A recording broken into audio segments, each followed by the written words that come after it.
Good morning. Welcome to Monday. I'm told, Kathy, that you want to go first. You're cutting in front of the line, are you? I'm cutting in line. Okay. Yes. So go ahead. We're okay. For my agenda item for tomorrow, we have the certification of the levy for the general fund and the road funds. And on the general fund, the certified levy amount will be $21,281,720. I'm sorry, let me say that again. $21,281,720. And that includes 0% increase for the dollar increase and a 0% increase for the levy. It includes $362,045 for new construction and $6,954 for state assessed property, as well as a refund levy of $79,020.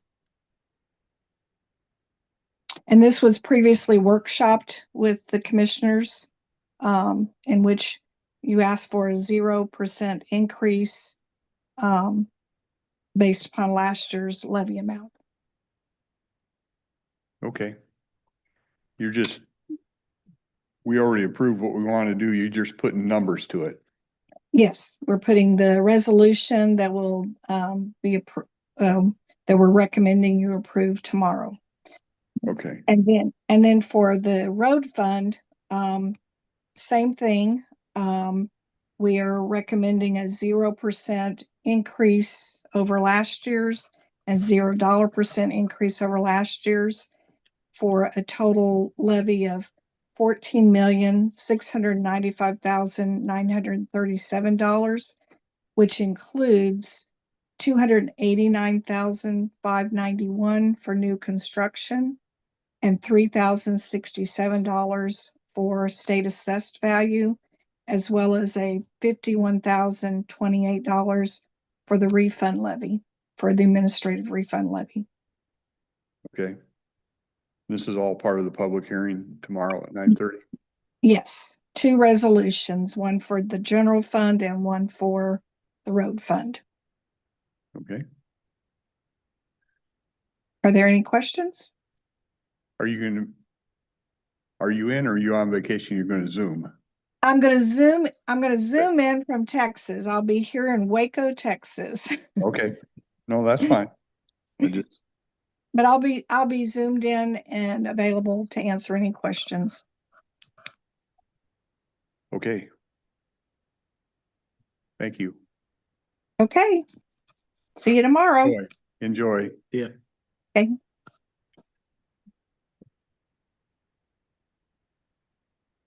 IT, are they on? Okay. Good morning.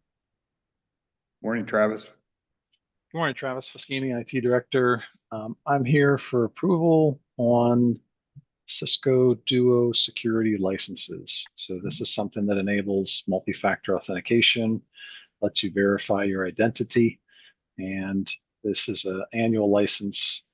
We're looking for approval on a quote of $56,039, and that's represents zero increase from last year to this year. Okay.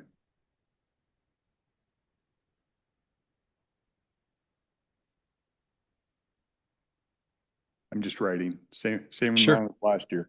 Same amount, no change, no increase. Is that just a subscription, Travis?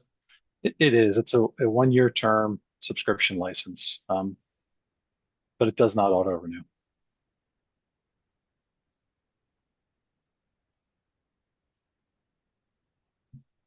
I'm assuming you've been happy with what they've been doing, or we probably wouldn't be seeing it. That's correct.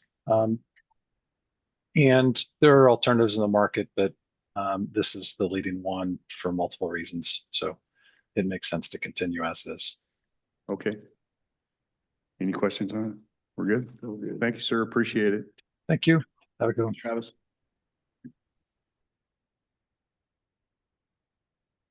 Lower Columbia Fish Recovery Board? Is that just I think we're just extending our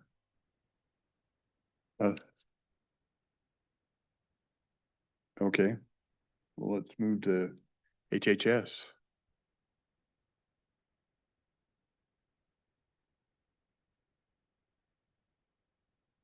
Hey, good morning, Health and Human Services. We have two items on the agenda tomorrow. One is just a call for public hearing. So we have a hearing we're scheduling to review our local homeless housing plan. That's a requirement of the state. So we'll have that hearing December 16th. And then the other item on the agenda tomorrow is a workshop with Community House on Broadway. They're following up from a funding request they submitted to the commissioners must have been a month or two ago now when the Consolidated Homeless Grant was coming in front of the board. They had sent in a funding request. I think they've been kind of working on it again and would like to come and talk to the board about that. Gina, is that for community house or is that for Beth's place?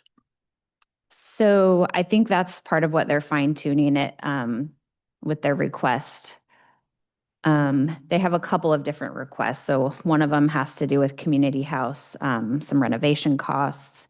There's another part of the request is for shelter operation expenses, which may be focused more on Beth's place.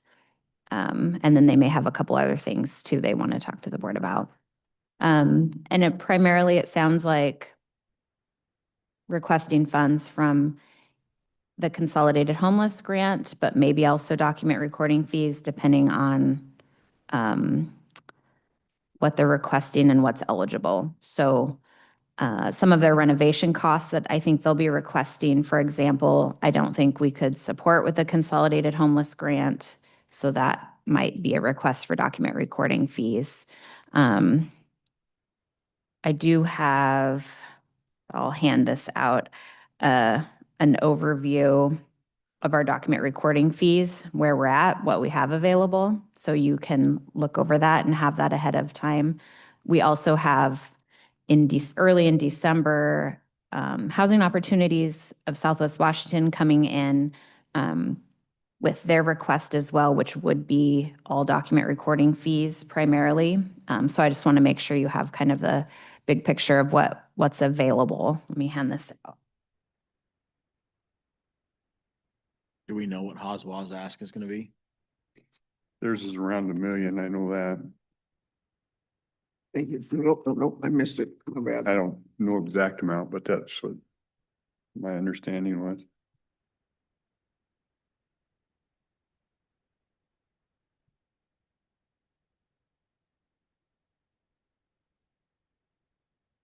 So what you see on here is what we, for 2025, where it says DRF, that's document recording fees.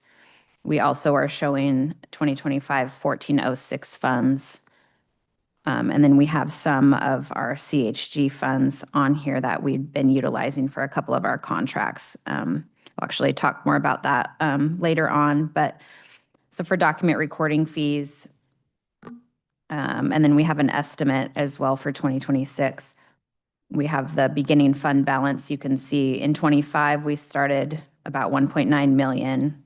We have our expenditures. We have our two bigger projects included in here right now with Habitat and Catlin and Maine project. So we anticipate ending the year about 1.4 million.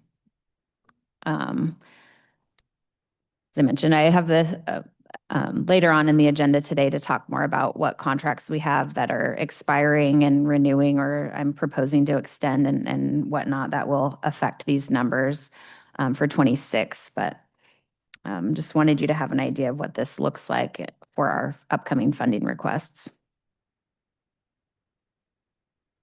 What is 1406? 1406 is a portion of the state's sales tax that counties were allowed to, it's not, It's not a lot of funding.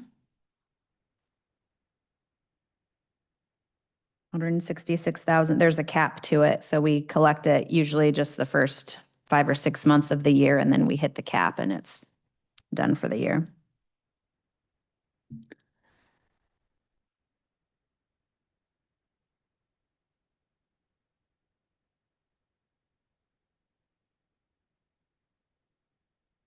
I have a question for you on the call for public hearing, the homeless housing plan. You have any idea how much time was spent on that and what the cost would have been to us? To do that plan? Yeah, The task force has been working on it for probably the bulk of 2025 in their monthly meetings.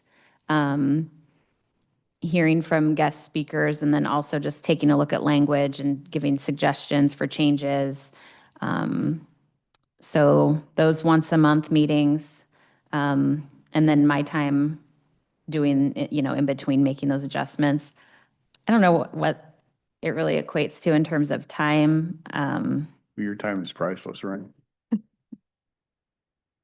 Why I ask is, Wasac is looking at a bill to put in, I don't know what they had a name for it, but basically they're looking at little things to try and save counties money. And one of them is because this plan is really driven by DOC anyways.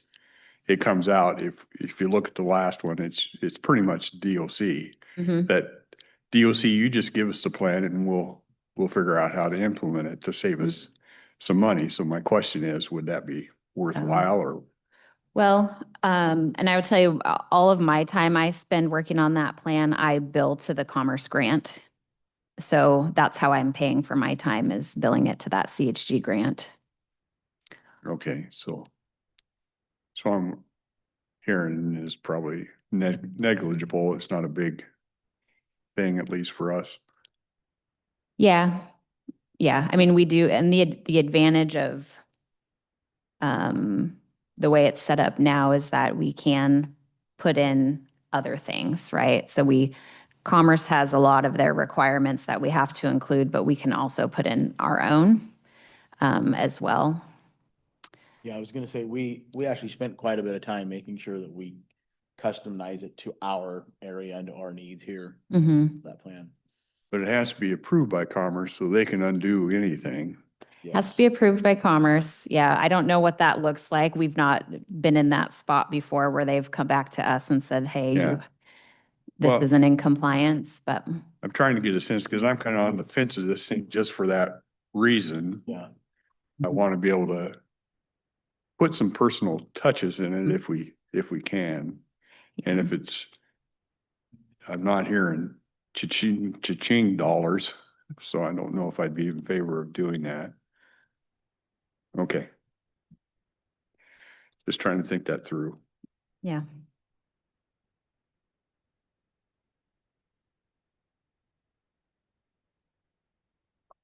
Anything Any other else? questions for me? I'll be back later. You'll be Are back we- later? When did we move the task force meeting since it fell on Thursday? So I'm actually, yes, we did. It was rescheduled to December 4th, but I'm actually going to cancel it because the hearing's not till the 16th. And so I think we'll be good with canceling it. The group did ask, and I'll send you all an email to get your feedback, but the group had started talking about what their work looks like moving forward now that the plan is sort of wrapping up. And that's kind of the primary purpose of the Homeless Housing Task Force, is to give input to that plan. And so we had some conversation at last meeting about, what should that group's purpose be moving forward? And there was a request to ask the commissioners what you think their role should be moving forward. So just a heads up on that, and I'll send some more information so we can kind of circle back to that at a later date. So one of the things I'm noticing is this looks like this fund balances are gonna grow quite considerably between now and estimated end of next year, correct? Your ending fund balance. Yes. So are there opportunities that we're not spending that money on, or? Yeah, so we've shifted over this last year, we've shifted some of what we were funding over to our consolidated homeless grant. So that's a little bit of savings there. What we'll see for 26, we'll see some of those bigger projects carry forward. So Habitat, for example, and the Catlin and Maine project, those are bigger, 700,000 each projects. They haven't spent all of that funding yet, so we'll see those balances carry forward into 26 if the board is okay with extending those contracts out, so they can do that. But yes, it looks like we anticipate accruing some more funding in there next year. Okay.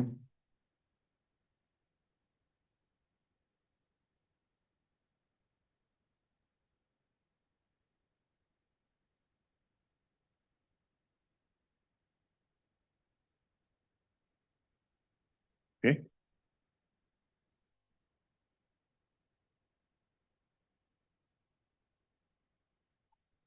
Carolyn's not in either. Okay.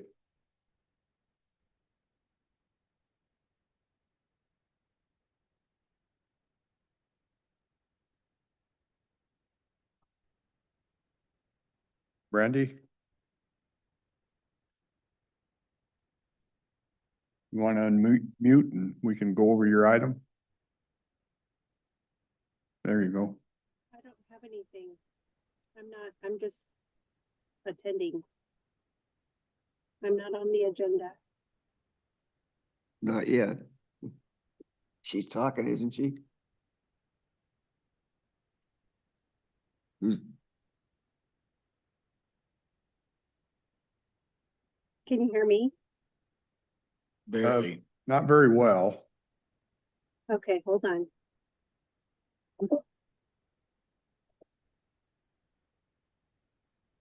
Let me put something in the chat.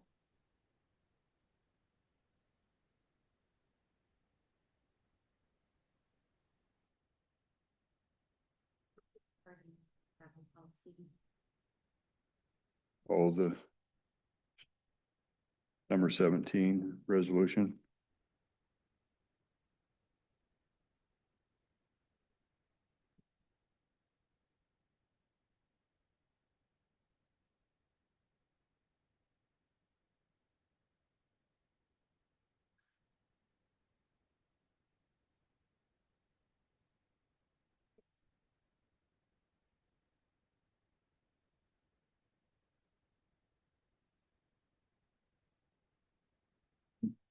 She didn't have anything to present.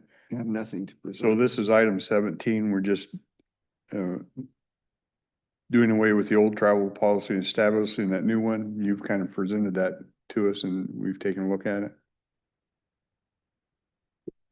Yeah, this is going to be replacing the existing travel policy and moving it more towards a reimbursement of expenses. So it's not only going to include just the travel things, it's also going to include other items that you be reimbursed for, like just if you went for the day, there's other stuff that was listed in there that we wanted to make sure that they were included in the travel policy.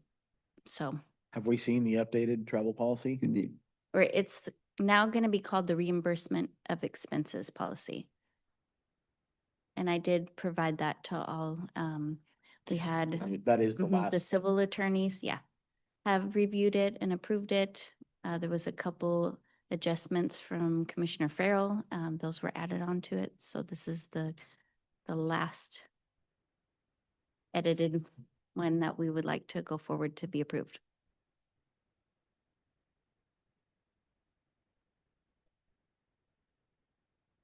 Okay.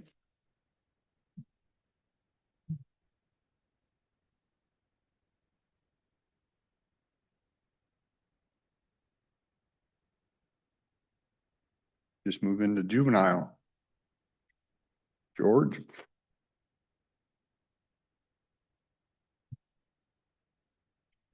Good morning, Commissioners. George Moya, Juvenile Court Administrator.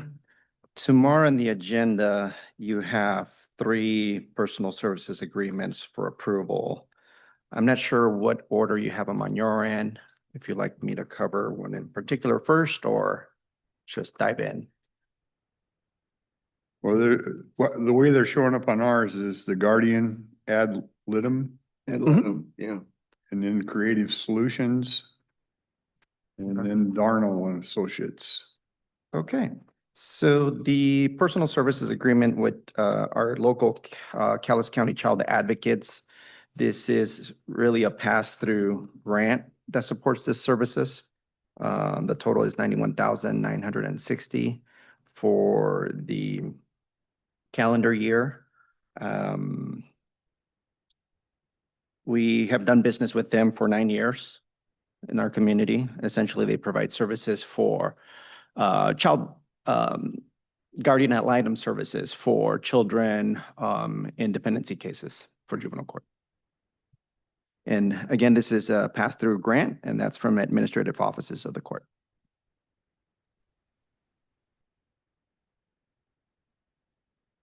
When, just so I'm educated, when we chose the Child Advocates, the group to pass it through to, how did we get there?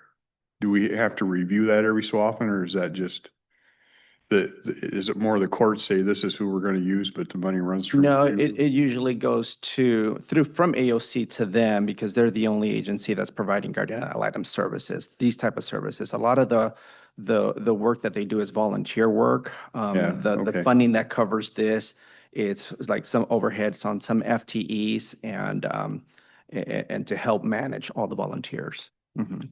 But it really comes through AOC. Yeah, okay. So how do we determine, or how do we come up with the 91,000? That is determined by AOC, and they do it on a caseload analysis based on the number of dependency cases being filed. And I think there's I'm not certain, but the formula that they use is not only new cases, but also some of those cases can last, unfortunately, 2-3 years before they're done with the courts. When you're looking at parental rights and terminating parental rights for these youth, it's not an easy process, and it's very lengthy and it's convoluted. There's a lot of parties in that case. Each parent has their own attorney, and we have a child advocate for the child in the child's best interest. Typically, children don't get attorneys, so we need someone to represent a child. Mhm. So how much was this for last year? Has it Last changed? year was the exact same funding. Okay. Mhm. Who tracks how that money's spent or keeps? We do at juvenile court. We do the grant management of that grant, pass-through grant. Essentially, we get their invoices. We tally all that up and provide that to AOC as a reimbursement, and we get paid in that way. So are you gonna end up over or under this number for the end of this year? No, it's pretty much the 91,000. It's for 12 months essentially. Next year around July 1st, they go on a state fiscal year, so they start July 1st. We'll have some idea by probably August or September, around there. Sometimes they're a little bit late on telling us what the funding's going to be. But do they usually exhaust all 91,000? Pretty much. Yeah, 91,000 unfortunately is not enough to cover all the services that they provide. Yeah. It's very minimal. Well, I think you answered my question on why they pass it through us. They use us as the accounting service for this, basically. Pretty much. Yeah. It's Would that be true on the other two too? One of them, well, the other two are DCYF state funds. Those are different. Those are Okay. state fundings, yeah. All right. Any other questions on the child advocates? PSA, okay. Creative Solutions, we've had this personal services agreement with Creative Solutions. This is to providing family services, family therapy services to youth involved in our court system. This is an evidence-based program. Again, this program is grant funded. The total is 17,750. The grant funds are from state DCYF grant funds. We've had this personal services agreement for 12 years. Typically, we do amendments to these, and this is why these are coming before the BOCC today and tomorrow for final approval, is that in receiving recommendations from our civil, and say, we don't want to extend these to so many amendments. It's better to kind of get a fresh start on some of these again, and especially as county language contract changes. And it's recommended that we go a new route in terms of getting a whole new PSA again. As you'll see, I'm not sure if you have, or you may have them tomorrow, you have all the amendments attached to our request.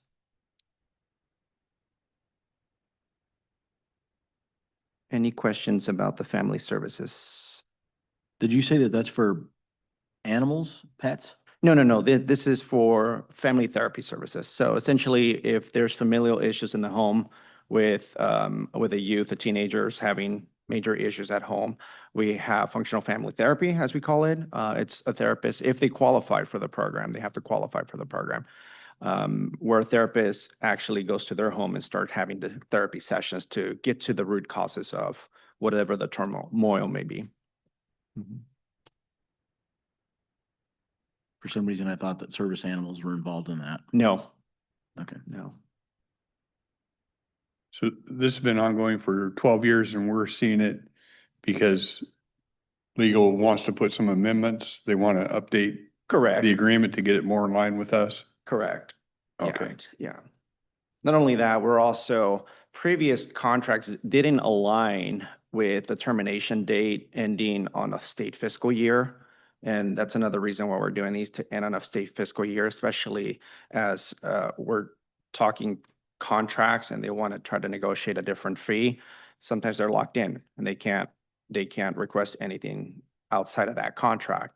I can't entertain any idea as to an increase in fees if we're under contract, first and foremost, and these are state grant funds. In this case, is a state grant fund, so I would have to talk to the grant manager for the state. George, are these programs exclusive to kids that are in the juvenile system, or because CIHS offers some of the same stuff? They do. They offer, so children and teenagers, that adolescent youth that don't get involved in our criminal system, they can go directly through DCYF if they're having issues, and they can go straight through DCYF. This one's in particular is for youth that are coming to our system. Okay. Yeah. And the DCYF contract directly is through essentially DCYF and the provider if they're outside of the court services. Mhm.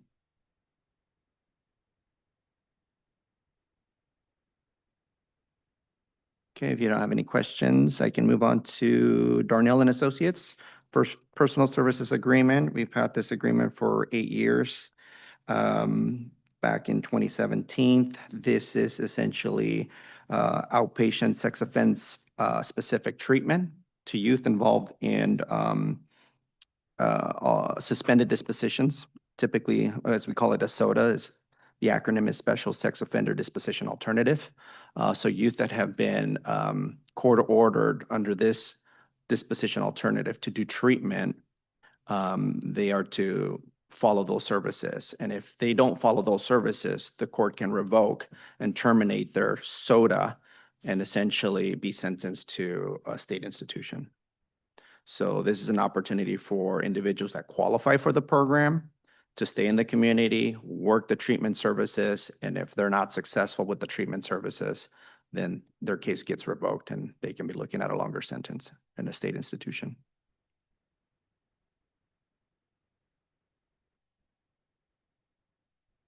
And this too is also DCYF state grant. It's our consolidated block grant that we have. Essentially, if we don't have enough cases, we don't have the expenses.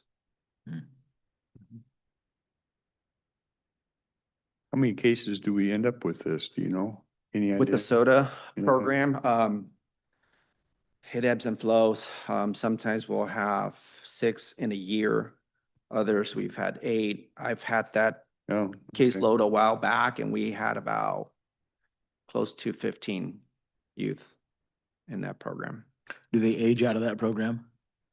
Well, it's 2 years. So technically, if you are 17 years old at the time that your case concluded and you were granted the disposition, we can have them on supervision under juvenile jurisdiction until 18, or sometimes 19 if they were really on the cusp of being 18 years old. But we can. Mhm. And again, if they get terminated, they will. If their case gets terminated and revoked, then they will get sent to a state institution. And now JR is holding them from 18 to 25 years of age. So if they're 14 years old, they stay in the program till they're 18? No, it's a 2-year program. Okay. Mhm. is it counseling, medication? What are they? It's very specific to sex offense treatment. It is about what, the treatment can range, and it's in combination with the therapist that provides intensive treatment, individual treatment, they do group treatment, and we also have a polygrapher. Sometimes they have to come in and do a polygraph to see if they are being consistent with their story. And so it's a combination of a polygrapher. We don't have that PSA before you today, but we do have services with the polygrapher to provide those services, also paid through the grant. Do we know what the recidivism rate is for people who go through that program? Oh, that's a good question. I think I look at that in 2 ways too. One, how many soda have we revoked? I don't think we've revoked many. Recidivism rate, that's a different story.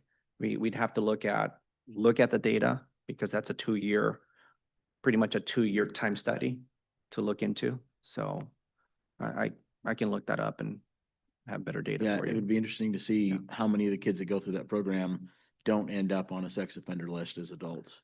I can tell you the time that I had the caseload, it was very low recidivism rate. But again, I've had that maybe about 10 years ago. I don't know what it looks like now.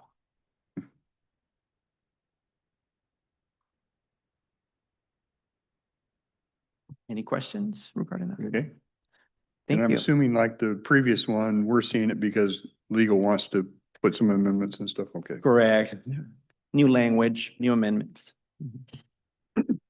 Thank you for your time. Thanks, Jordan. Thank you.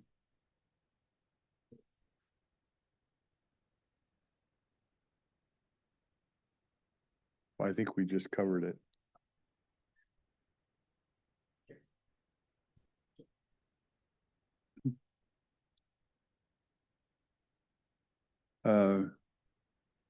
That fish recovery board still not on it. Looks like all fish recovery board is, I think Commissioner Rader, you sit on this one, don't you? Or that, it's just we're extending that agreement to the end of December 2030. I think it's a worthwhile It thing is. that we're doing there, so I don't see any issues with that one. Public Works.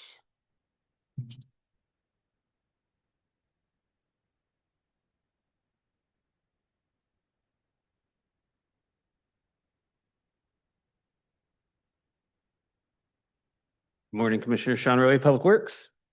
I'm going to jump in before Susan gets through her list. The first item is a call for bids. This is our annual rental equipment for Public Works. We rent equipment through state contracts as well. We continue to do this local request for bids because we do have local entities that supply equipment, and we want to make sure we give them the opportunity for that service to the county. And so the opening date on this is scheduled for December 15th at 1:30.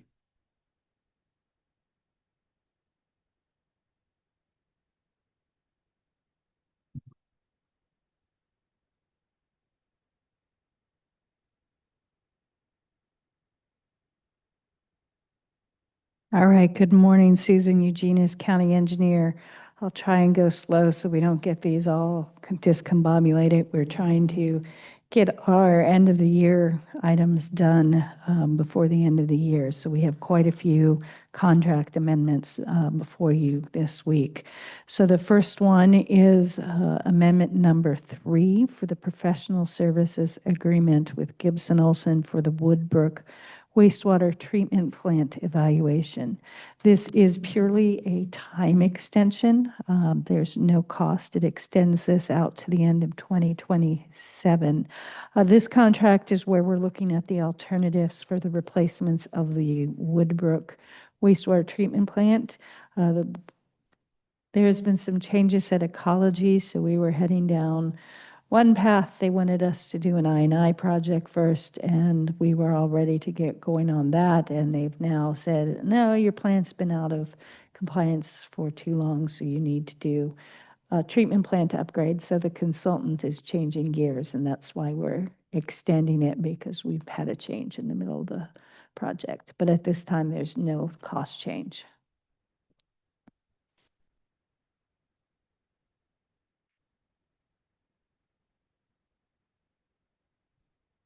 Okay, our next item is the local agency professional services agreement with Ecological Land Services.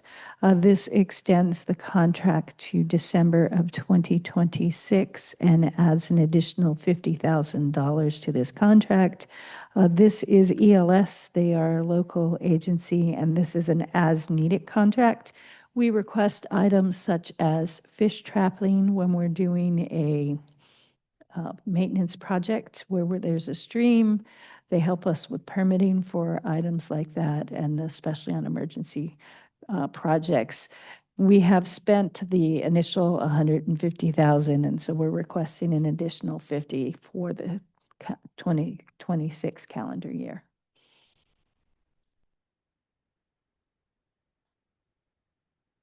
Are we requesting it because we went over this year? We had to ask for more money? We did not ask for additional this year. It was originally a 2-year contract, and we have spent almost to our limit. So we're asking for an additional year with some funding to do our other small items moving through the year. A lot of their tasks are a couple $1,000s, but we use them enough that we need to have a contract with them. We do have 2, and you'll see the other one coming also for a time extension. We do have 2 environmental consultants that we use as an as-needed basis throughout the year to support our projects that we're designing in-house. They help us give us support for environmental permitting, so they'll go out and they'll delineate wetlands and work on getting our permits together. So that is what we use them for, and we use them for small tasks, maintenance tasks.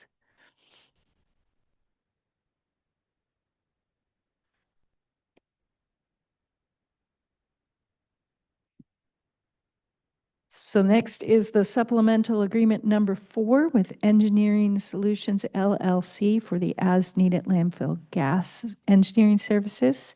We're asking to extend this contract to the end of the next calendar year and add an additional $100,000 to this contract. That $100,000 is going to be used to the continuation of, as you recall, about a month ago, we awarded and executed the contract for the vertical gas wells.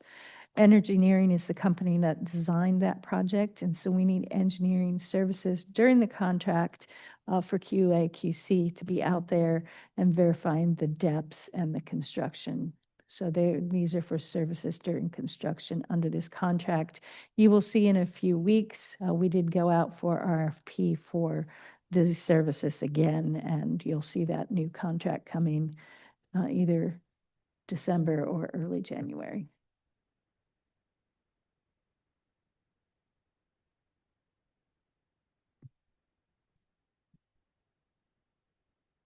Next item is supplemental number 2 for the local agency consultant agreement for the as-needed environmental services with Environmental Science Associates. This is our second environmental.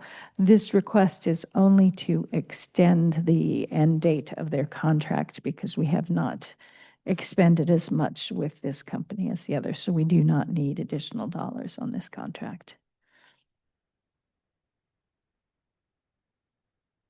Susan, can we go back to 8? I'm sorry. I didn't catch, why are we increasing it 20%? Because they did a design project for us, which is not, was not included in our original consideration of cost. So they designed the vertical wells. And as part of that project, we need one of their representatives, their engineers, out on site when they're drilling these vertical wells to verify the depths and that it's going to meet the design parameters, and then provide that information per requirements of Southwest Clean Air Agency. So I might jump in there and give it an example of some of the ways we might utilize them. So if we're drilling a well and maybe at the marked location, we find a large spool of wire that they're unable to go through or some other obstruction, would utilize them to mark a new spot, have a new certified depth that we can drill that well to, because we always want to protect that bottom liner. It's the most important part of the landfill itself. Find that new position, get that ready to go and start drilling a new well in place of that, or some other technical issue that happens during the construction progress that's unknown. So the original 450 was for a number of wells and we added engineering to it? So the original 450 was day-to-day support, some monitoring that needs to be done, and then covered the design of this, which was not anticipated 2 years ago when we initially signed the contract, or 3 years ago. I don't know the right date off the top of my head. So the original agreement was signed in 2022. So this is one of our longer agreements. So as Susan mentioned, they also do all of our quarterly and annually reporting items for us, our third-party verification with the state. That's a newer item. So they do a lot of other services besides just this project. The specific request is specific to the vertical wells and any ongoing items for that project. And did SWACA change the requirements from 2022 to now? Is that why we had to have it engineered to meet their specifications? No, we had to actually design the project itself.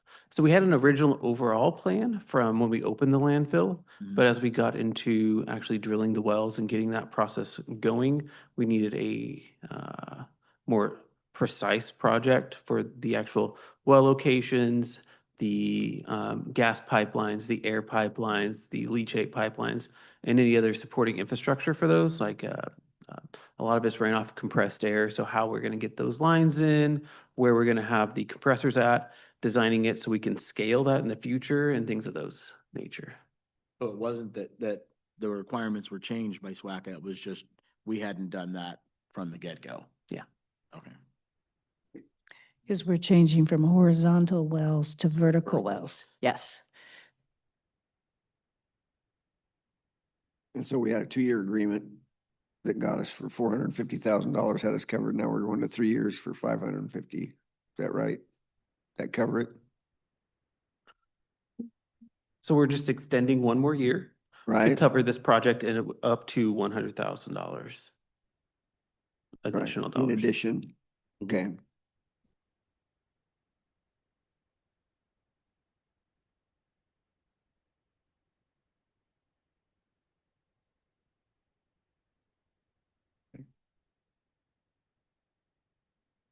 So did we have any other questions on the environmental ESA before I moved on to the next? All right, so the next item is the amendment number 3 to the Toutle wastewater treatment plant improvements with Gibson Olson. This project is currently under construction, and this is an extension of the contract, not a cost increase. The construction is getting close to being finished. We're waiting on the genset. It's a long lead time for that. Once that is in, they will be assisting per their original contract with some of the startup and the final report to Department of Ecology. There are items that are already in their task, but because the timeline of the construction has run long, we need to extend their contract so that they can finish up those items in 2026.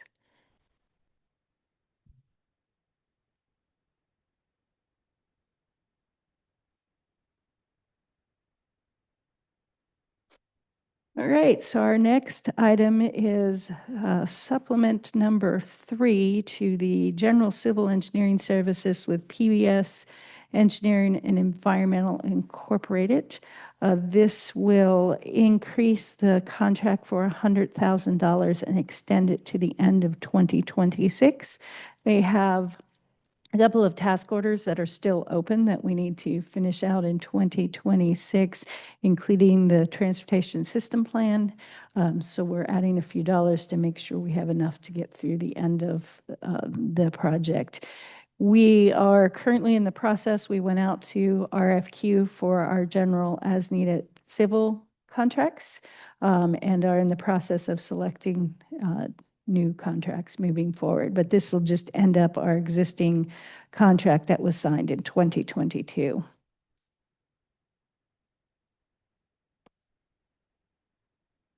So these are not significant enough changes that we have to go out for bid or go out for quotes for services again.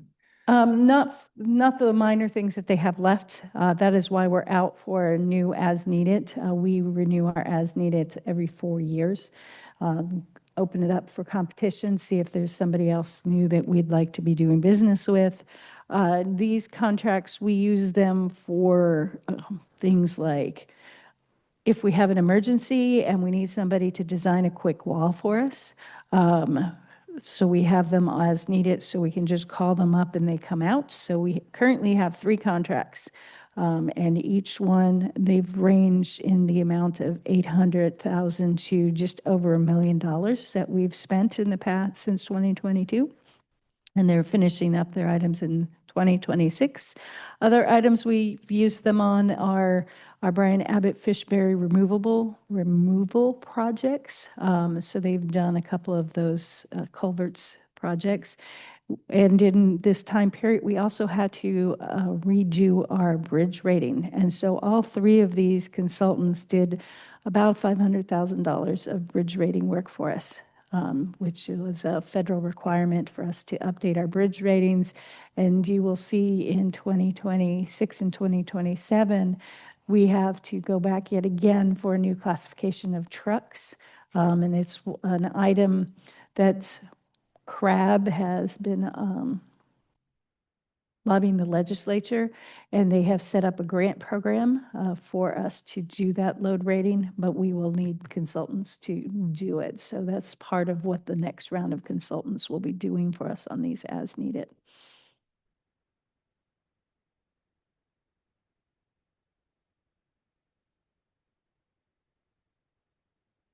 Okay. I can bring a list of what they have done with us. So if you have more questions, I'll have them.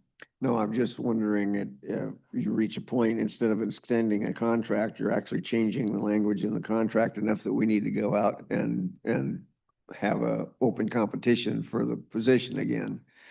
So I'm just wondering where you cross that line at. Apparently, we're not crossing it by extending the contract and increasing the hourly rate.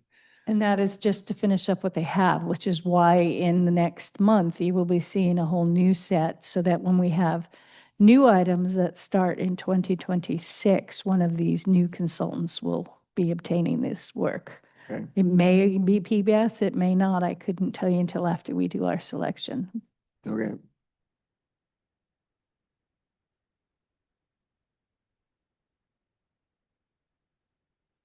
All right, our next item is amendment number 3 to RH2 Engineering's contract for the Riderwood Supplemental Water Source. This is an end date extension. We are getting close to getting that project out to bid, and this will be to provide responses and support during construction, responses to contractor questions.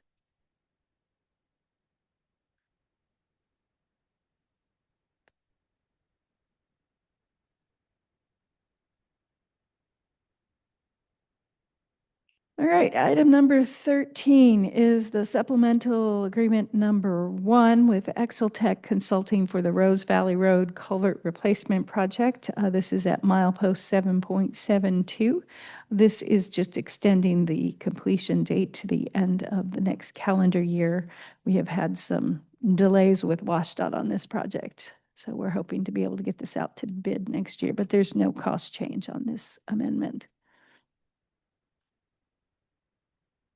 Susan, is this pretty common as we get towards the end of the year that we have to go back and do all this stuff for a Yes. lot of these contracts? Yes, that's why we have so many.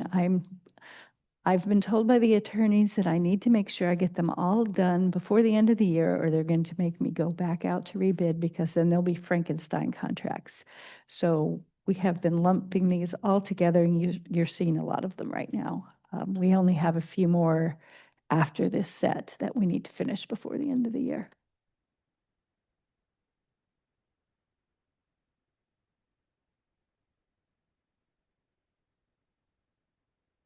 All right.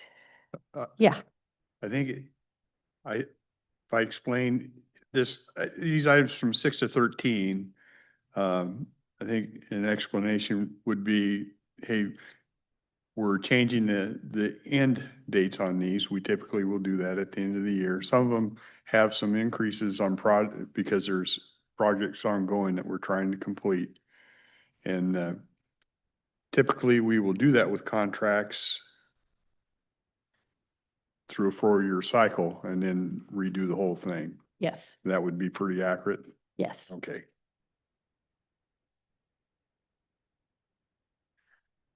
Okay, next item is item number 16, the resolution designating applicant agent with the U.S.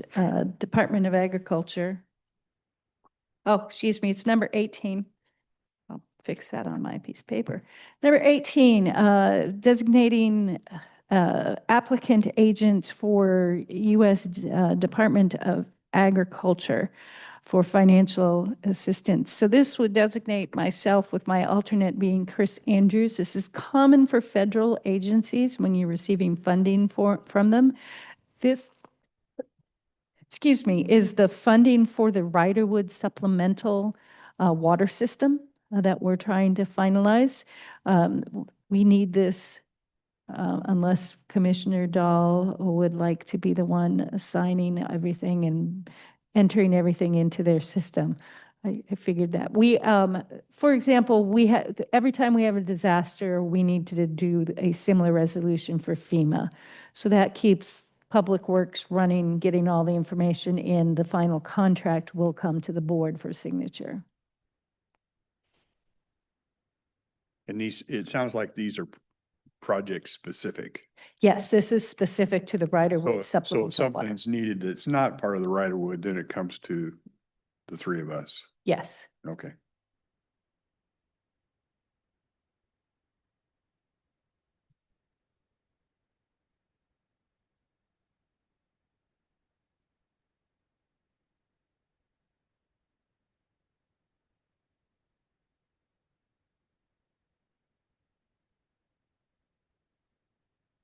I'm good. Questions? No. Okay, that's the end of my consent agenda items. Now we'll move to the motion items. So the first motion item that we have is supplemental agreement number 2 for Jacobs Associates Incorporated, doing business as Delve Underground. This is our as-needed geotechnical services engineer. This contract was signed in 2023, so it's only been in place 2 years.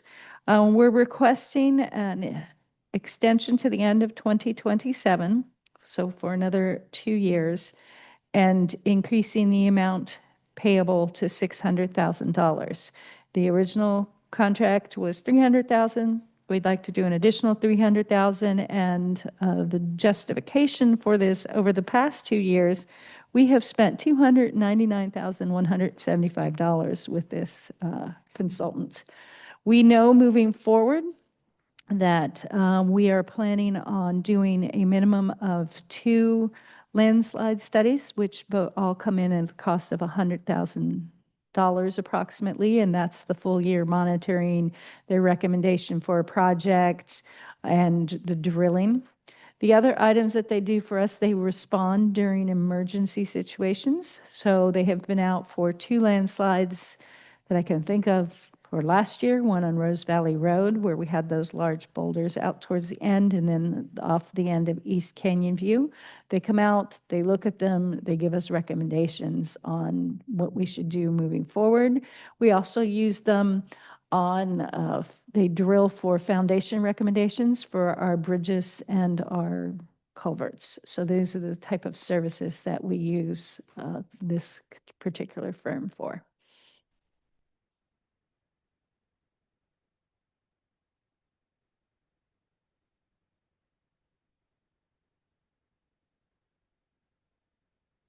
In a nutshell, it sounds like we're renewing the same 2-year contract we had for another 2 years. Yes, With the same amount. for the same amount because we spent that amount. And we're hoping for not a lot of emergencies so that we don't have to spend. But I say that every year.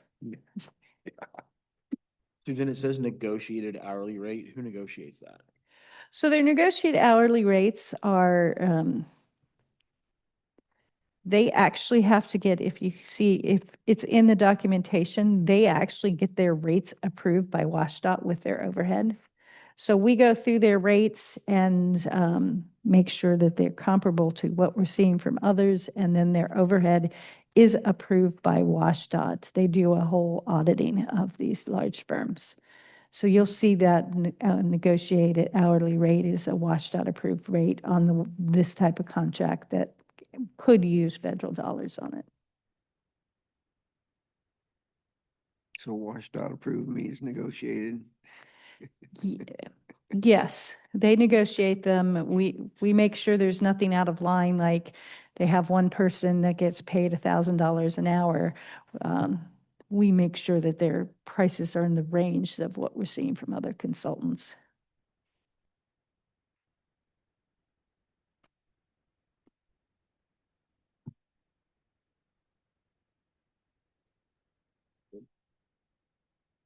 All right, our next motion item is supplemental agreement number 2 with OTAC Incorporated for the Allender Road Bridge Replacement Project.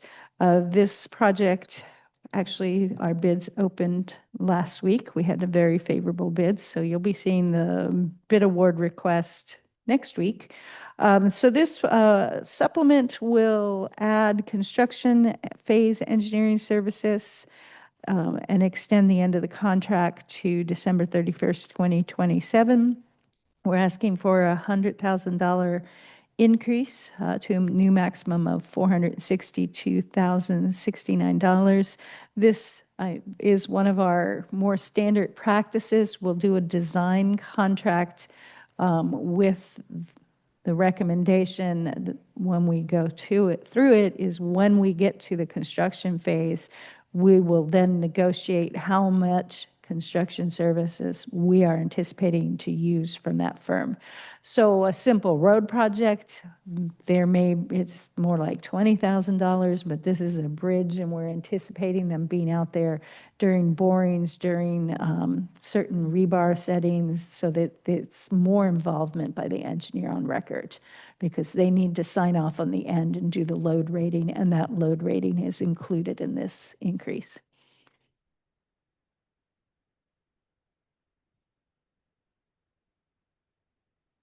When we have these increases that we like, particularly on today's stuff, I know a lot of these projects we get grant money for.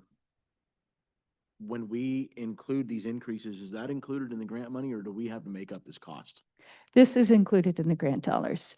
So this is a WashDOT bridge replacement project.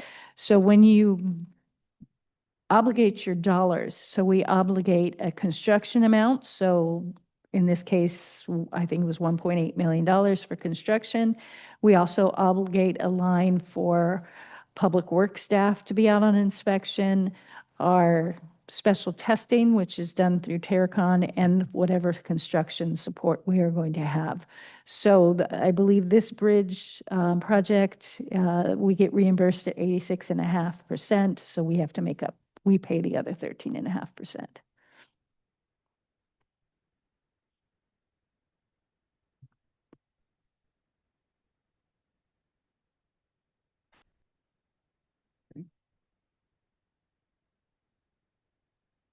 All right, don't get too, oh no, never mind. Oh yeah, don't get too excited. It's my last item.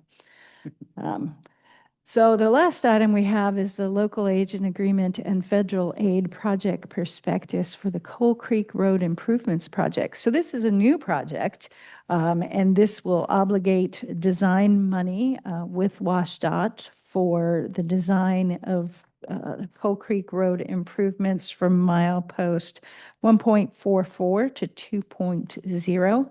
This takes off, so as you head off of Ocean Beach Highway, there are shoulders for a stretch, and then it goes down to our very narrow country-ish lane with no shoulders. So this takes off from that point where it ends, milepost 1.44, and continues on to about milepost 2, which is where there is a large fish passage structure that we decided we did not want to tackle as part of this project, do a straightforward, just a road improvement project.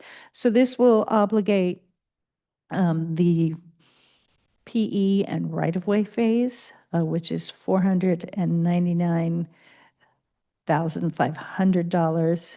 The construction phase gets obligated as we get closer to that point. This is an 86.5% federally funded project with us doing the 13.5%. We are going to pursue CRAB dollars to help bring down the local agency part during the construction phase is our plan for this project because the total project cost is expected to be $3.6 million. And what's the goal of this project? The goal is to correct some of the vertical curves out there and give us basic shoulders and reconstruct the roadway. Okay. So that's the pleasure of the board if they'd like us to pursue this project. If not, we can turn back the funds before we even obligate it. I want to know when it gets started. If you've driven Coal Creek, between Coal Creek and Castle Rock, there's nobody that does 35 miles an hour out that road. If you're Yeah. doing 40, you're gonna get rear-ended. Mm-hmm.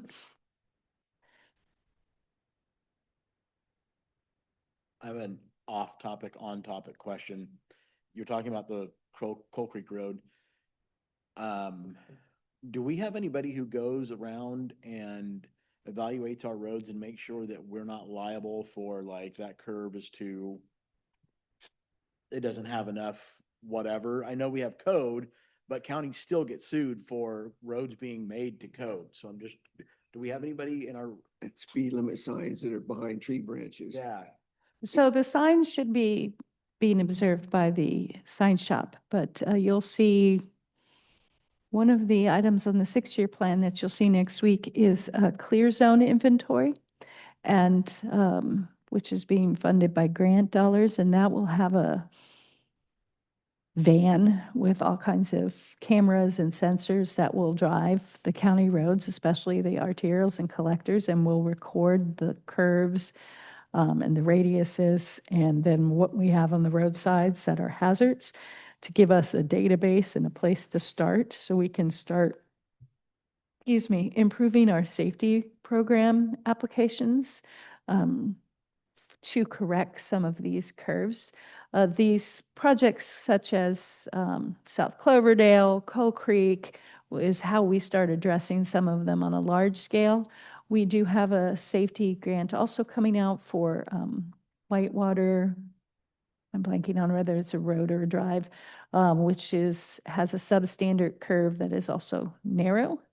So that we were just recently awarded grant dollars to go ahead and redesign that curve and widen the roadway. So that is another project we'll be starting on next year using our grant funding to correct. But yet, no, we do not currently have a good database of where all our substandard curves are. Everybody knows a bunch of them off the top of the head, but we are trying to get a better list of, here are curves that are an issue, here are culverts that are an issue, so we can start systematically replacing them. And that's why we do have a guardrail database that has locations of where we should be adding guardrail.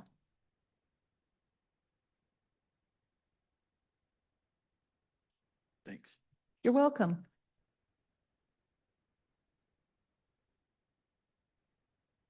Is that it? That Are you is it. sure? Yeah, I'm sorry. That is all I could provide for you this week. Only 2 pages. Yeah. Okay, Thank you. thank you. Thank you.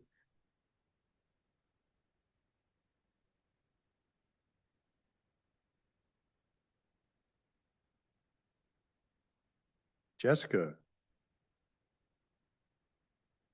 Looks like a list today, or is all this you? Oh, okay.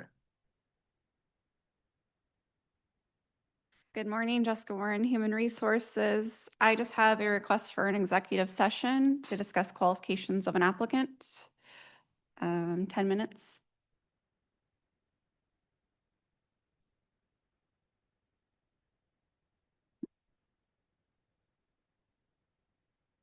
Okay. Executive session qualifications of an applicant, 10 minutes? Yep. We can do that. Okay.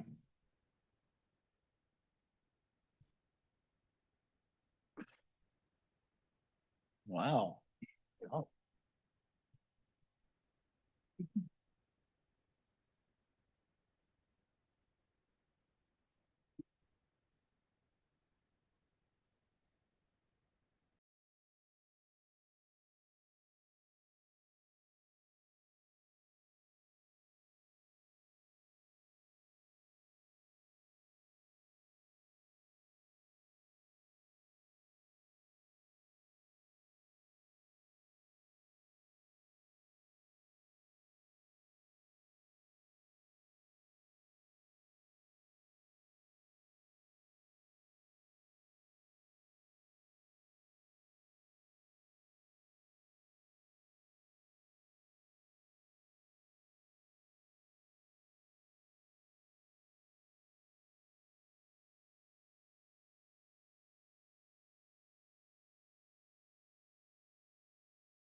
Executive session, no decisions rendered. I don't think we have anything else. Okay.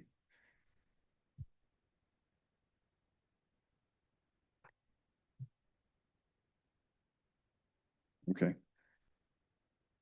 The Fair Board, were you expecting anybody in or?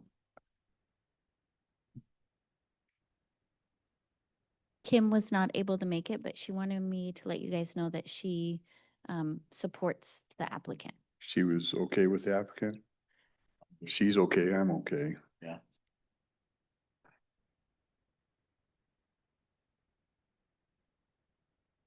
I saw risk management in and now they disappeared. Yeah, Marissa wasn't here. Why don't we just move into your stuff?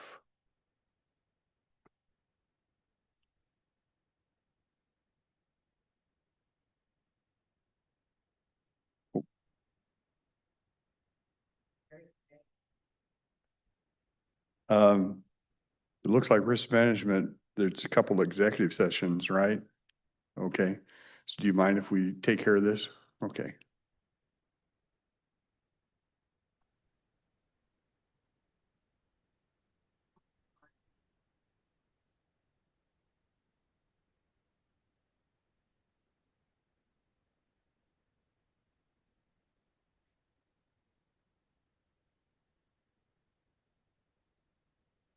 Gina James, Health and Human Services. So I just wanted to touch base with the board. We have, to get these things on your radar, we have several contracts that are set to expire in December at the end of this year. And we also have a few contracts that are just now getting to us from the state fiscal cycle. So they've just kind of come to us a little bit late. So I'm just going to kind of run through these. The first section you see there are the coordinated entry contracts. We have transitioned funding these from document recording fees to the consolidated homeless grant. What I'd like to do to get it on the same funding cycle, these contracts currently are set to expire the end of December. I'd like to just do an amendment and add a 6-month allocation and set the expiration date to June 30th of 26 to get it on the same cycle as our CHG grant. So it kind of aligns it in that sense. So that's what I'd like to do with those ones. Some more of our other housing and homeless contracts, we have emergency support shelter, shelter operations, housing opportunities of Southwest Washington for Phoenix House. Those are set to expire the end of December as well. These I'm proposing to do a new contract for the new calendar year with the same amounts. The emergency support shelter we've been doing at 100,000 for their shelter operations, and then have been doing an additional $50,000 in a match. So they've submit their donations, and we provide up to 50,000 in a match component. So that's what we've been doing in that contract. With the Habitat for Humanity and Lower Columbia CAP for their Catlin and Maine project. These are construction type projects, and they are also set to expire the end of December. They both have not utilized all of this funding. It takes some time for them to secure other funding and get the projects going. So what I'm suggesting is just extending the end date out of those contracts for another year, so they have some more time to utilize that. You wouldn't expect them to come back looking for more money next year if they spend this before the year's out? I don't think so. It's always a possibility. Okay, I know Habitat is just working through permit process with Kelso. It's, Yeah, they're early stages of their one project. Yeah, and the same with the Catlin and Maine project. They same deal there. have secured all their funding now, and so they're starting along those same lines.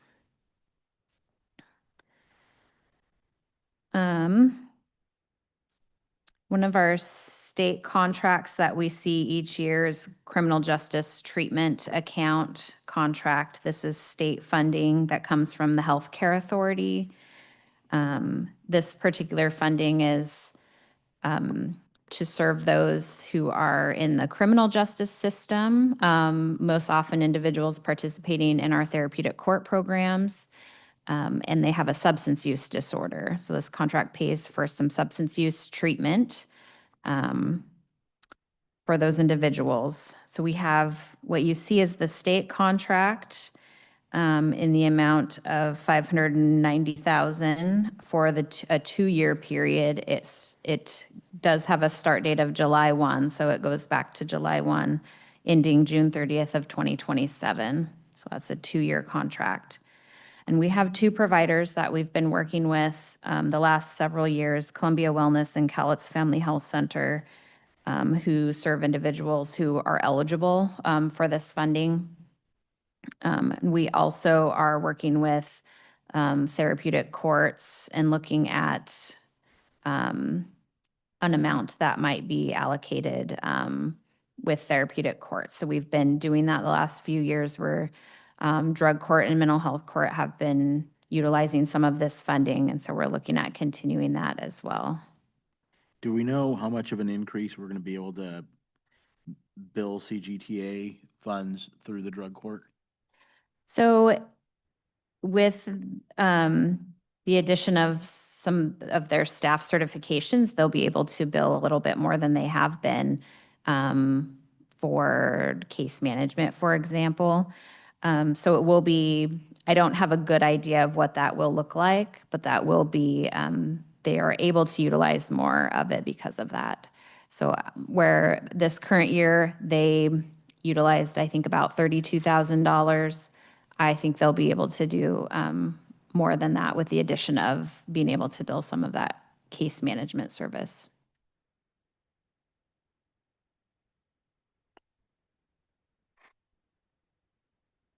And then on the back side,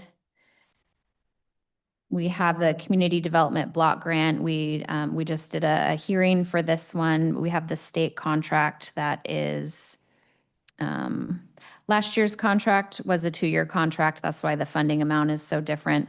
But this current year, it's $70,000. The county keeps about $3,500 for our cost. And so we'd be passing down the $67,500 to Lower Columbia CAP for Meals on Wheels. And then a couple other contracts we have sort of on the health department side that are set to expire the end of December. One is our contract with the health officer. This one is almost $80,000 for the year. So we would be looking to do an amendment just to continue to have his service. Dr. Krager. Dr. Krager, yep. And then we also have a contract with Lower Columbia School Gardens. This is $150,000 for the calendar year. What we're proposing, and this was paid for with the Foundational Public Health Services funding, we're proposing a 6-month allocation in the amount of $75,000, partly because we don't know what our funding will look like going forward with FPHS. And so ending it in June aligns with the funding cycle. And so we kind of want to see what happens there.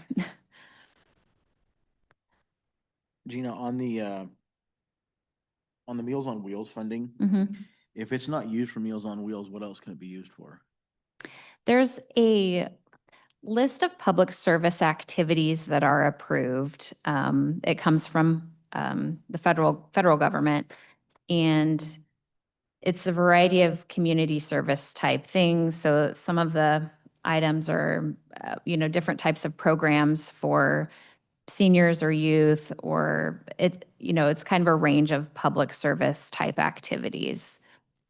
When we've explored different options in the past with CAP, because the funding does have to go to CAP, and then they could use it for different activities, what we came back to was it's challenging to use it for other things that they don't also have other funding for. Or- Yeah, because doesn't necessarily make a whole program. And so with Meals on Wheels, it made sense because they received some other funding for Meals on Wheels as well. So it kind of helps to create a whole program. So that grant essentially just supplements Meals on Wheels. And is that the 133,000? Is that what that block grant amount is every year, or do you ask for more for different programs? It's a set amount each year. We just get, when they know when the state knows what they're getting, they just send out what every county is getting. Yep. So who gets to determine if that money gets used on something besides Meals on Wheels, you or CAP? That would be a discussion that we would have with the board. Yep. So, I mean, ultimately, it would be a board decision.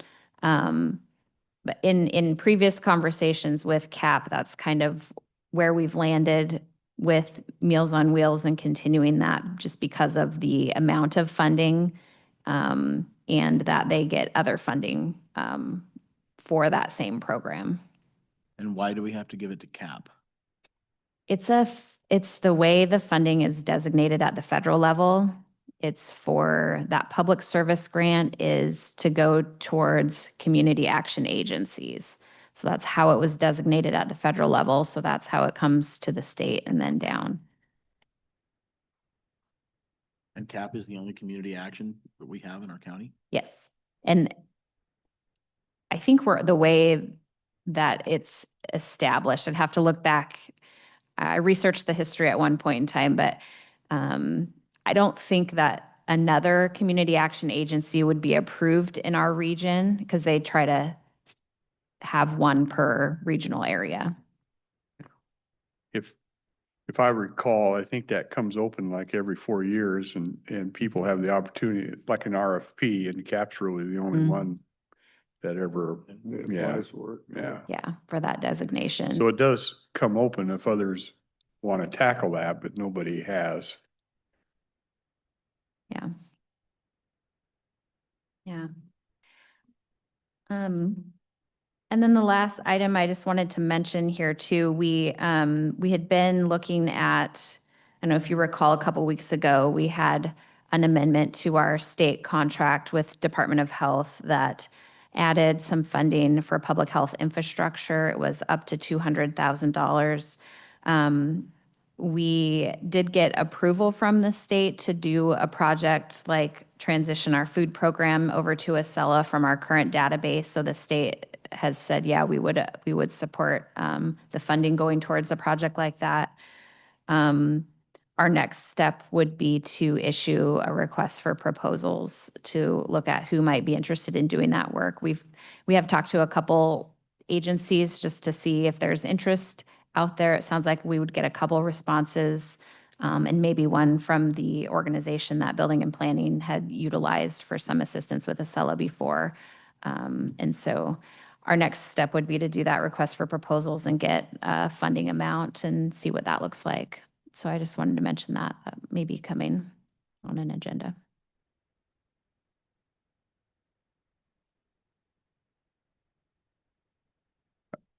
I don't have any issue with your suggestions here, Ed. The general conversation on coordinated entry. Have we ever looked at one entity to handle this and disperse out? And the only reason because I wonder when I see the individuals do it, I think that's fine, but, and I won't pick on anybody here, but what the tendency is, if you're doing it, you're going to try and direct people to yourself. And so I'm wondering sometimes if it's independent, if it actually improves the service that the people get. And I don't know how to track that, but it's just a thought. Yeah, so long time ago, the county used to work with just one agency who did coordinated entry. And at that time, there was some other things going on and the county decided to shift away from working with the one provider and looking at different ways to do coordinated entry. And so in going through that process, we decided to work with multiple agencies. We did a request for proposals. We got some proposals in from a few organizations and decided to move forward with that. What we've found in the couple years that we've been doing it this way with these few providers is one that individuals like to be able to choose where they go to connect with people, and sometimes it's where they're already going to receive service. So like emergency support shelter, for example, people are accessing their services, and then ESS can just do the coordinated entry piece right then and there. The same with community house, so people are accessing shelter, so they can do that piece right there too. Okay. So we have tried it the other way. We have tried it the other way, and we had shifted away from that. That doesn't mean we couldn't consider, different options in the future, but. Yeah, Mr. Chair, I asked the same question when I started to sit on some of these boards, and ultimately what Gina just said is what was confirmed, that because they all offer different services, they kind of choose which one they want to go to if they're going to use the services on top of the coordinated entry that they're using. So. Yeah, and so far we've found it seems to work well. That's, like I said, people choose where they want to go, and I will say, and I've said this before, the coordinated entry doesn't seem very coordinated though, when you look at the whole program as a whole.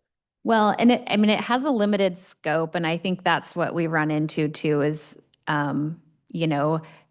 people don't show up to coordinated entry and aren't able to get into shelter right away or get a hotel room or something like that they might be looking for. And so it's limited in its scope in what it does. So, and for that reason, I know we've talked a little bit before about the one-stop shop idea, and but it's just so limited that if we wanted to, allocate a bunch of more funding or grow it in terms of its scope, we could have those conversations, but All right. yeah. Okay. Any other Okay. questions? Okay. Thank you. Thank you. See you tomorrow.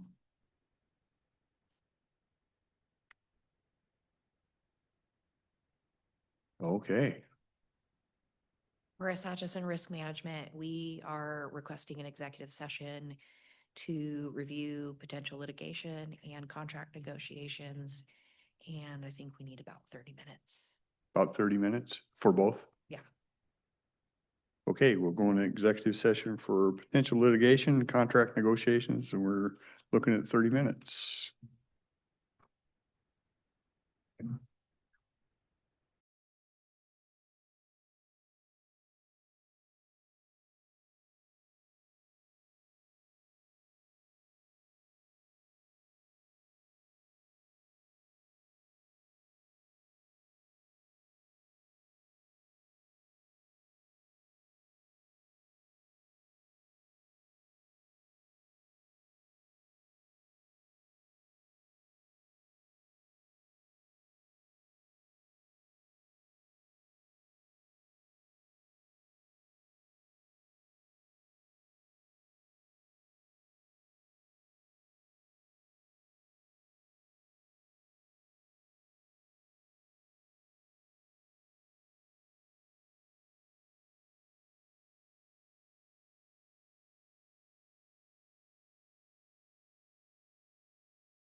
The board is extending the executive session for a period of 10 minutes until 11:20 a.m.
The board is extending the executive session for a period of 5 minutes until 11:25 a.m.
The board is extending the executive session for a period of 5 minutes until 11:30 a.m.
board is ending the executive session for a period of 5 minutes until 11:35 a.m.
Okay, back with our executive session.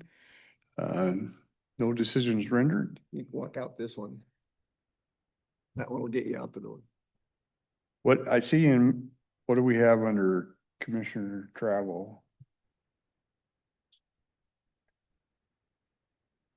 That's not till next year. What is that? Is this the one you were telling me about in April? Okay, I still need to look at what he wants with that.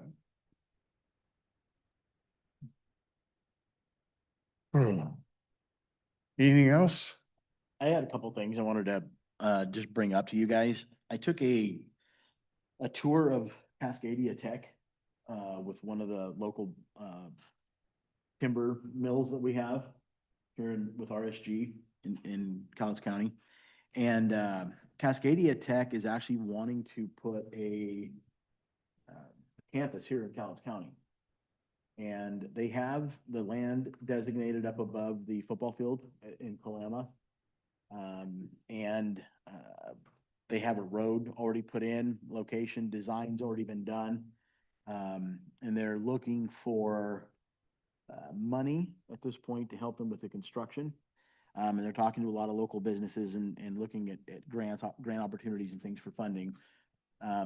But I was wondering if there's any buildings that we have that might be vacant to hold a class for 25 kids that they might be able to utilize next year while they're in construction phase. I told them that I would just look and see if we had anything. I think it would be worthwhile for you guys to go and tour that place too. It's really, really cool, and they want to come to Cowlitz County and start a forest management program. They've talked to all the superintendents within our county, and all the superintendents are on board with having the program, and they feel that they can probably get 50 kids to attend the class. In first day, 25 kids, first half of the day, 25 kids, second half of the day, 25 kids. They currently have 23 kids in the forest management program in Vancouver at this point, but they're wanting to expand north. And so it was, I told them that I would talk to you guys, and if you're interested in taking a tour of the location, I can get somebody in touch with you guys to go and do that. It was really, I thought it was really worthwhile, really, really neat. So you did the tour was in Vancouver? You drive down to Vancouver and you get a tour of the school and see all the different classes and everything that they've got, how they work. They approached Cowlitz County because of the number of lumber mills that we have in our forest, the economy that we have here and the number of people that work within the timber industry. They thought it might be something that would be worthwhile. So is their focus on cutting timber or well, growing it? That actually, the one main thing that they said is that there is no such thing as forest management if we're not cutting logs. So the logging industry, they don't call it that anymore. They have a different name for it, but that is where that starts. And so they said there's no such thing as forest management if we're not cutting timber. So Okay. I thought that was really good. And I just wanted to bring you guys up to date. I had a Zoom call with Glusenkamp Perez's person and Cantwell's and Murray's assistants, along with David Hodges. And we came up with they all contacted the Army Corps of Engineers on their own as separate offices. And I forwarded you guys as the response. I saw it. From the Corps. David seems to think that, well, he told us that the Corps is really tightening up their communication and not communicating as much moving forward. So he was quite surprised at the response, given the fact that it was congressmen and women, attempting to get a hold of them. So we're just gonna keep making noise and putting it in front of them. Currently, we don't have any plan of action other than we're just going to get together again and talk about what they did. Also on SWACA, I told you guys about the indirect, tax that they were looking at doing on business owners. I made a motion to shut that down at the beginning of the meeting, that we don't even discuss it any further. And we did, everybody voted we're not even going to have that conversation. So that's done. We don't have to to worry about that. And I don't know if you guys are taking calls and emails from the gun range, but I've taken quite a few from people that some of the stuff that people put on social media is just crazy about what they think we're doing. But I've spoken with Toodle School, and Kelso and Castle Rock, people that are doing the trap shooting for the kids. And I put them in touch with Mike. They've got everything coordinated and scheduled out for the practices for the kids and the trap shooting. So that's taken care of. But that was one of the main things that I was getting phone calls on. And, but I think we're good to go with the schools and the trap teams. So that's what I had.